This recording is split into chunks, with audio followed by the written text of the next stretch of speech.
Night అరౌండింగ్ 9 అవుతుందండి. ఆ టైంలో అయితే ఒక మెసేజ్ అయితే వచ్చింది మనకు. హాయ్ అన్న, నేను మీ రీల్స్ చూస్తున్నాను, మీరు చాలా మంచి పని చేస్తున్నారన్న, మీరు ఏం అనుకోకపోతే మీ ఫోన్ పే నంబర్ చెప్పగలరా, నేనైతే కొంచెం అమౌంట్ అయితే డొనేట్ చేస్తాను అని చెప్పి మెసేజ్ చేశారండి. ఆ నంబర్ చూస్తే ఇండియా నంబర్ కాదండి. తర్వాత ఇది ఫేకర్ అయ్యేలా అనేసి నేనైతే స్కానర్ అయితే పంపించడం జరిగింది. తర్వాత యూపీఐ ఐడి కన్ఫర్మ్ అని చెప్పేసి ఒక మెసేజ్ అయితే రావడం జరిగింది.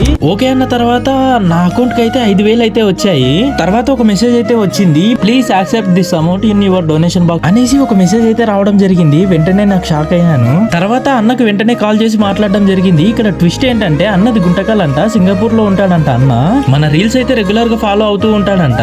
అన్నతో అయితే చాలా విషయాలే మాట్లాడడం జరిగింది. చాలా అంటే చాలా హ్యాపీగా ఫీల్ అయ్యాను. మనం చేస్తున్న పనుల గురించి అన్న గొప్పగా చెప్తుంటే నా కంట్లో అయితే నీళ్ళైతే వచ్చాయి. ఇక్కడ గొప్పతనం అయితే మనది కాదండి, సింగపూర్ లో ఉంటూ ఉన్న ఊరిని గుర్తుంచుకొని మరీ మనకు సహాయం చేశాడు చూడండి, ఆ అన్నదండి గొప్పతనం అంటే. ఆ అన్ననైతే ఒక మాట అడిగానండి, అన్న నేను చేస్తున్న రీల్ లో మీ పేరు చెప్పనా అంటే, ఆహా వద్దండి అలా చెప్పకండి అని అన్నారు.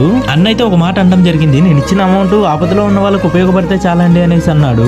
ఈ విషయం అయితే ఖచ్చితంగా జరుగుతుందన్న. మీ జీటీఎల్ లోకల్ బాయ్స్ తరపు నుంచి అయితే ఎవరైతే ఆపదలో ఉన్నారో వాళ్ళకైతే ఈ అమౌంట్ అయితే ఖచ్చితంగా అందజేయడం జరుగుతుంది. తర్వాత అన్న వేసిన అమౌంట్ ఏటీఎం నుంచి డ్రా చేయడం అయితే జరిగింది. తర్వాత ఆ అమౌంట్ తీసుకొని మన టీమ్ తో కలిసి మన డొనేషన్ బాక్స్ లో అయితే డొనేట్ చేయడం జరిగింది.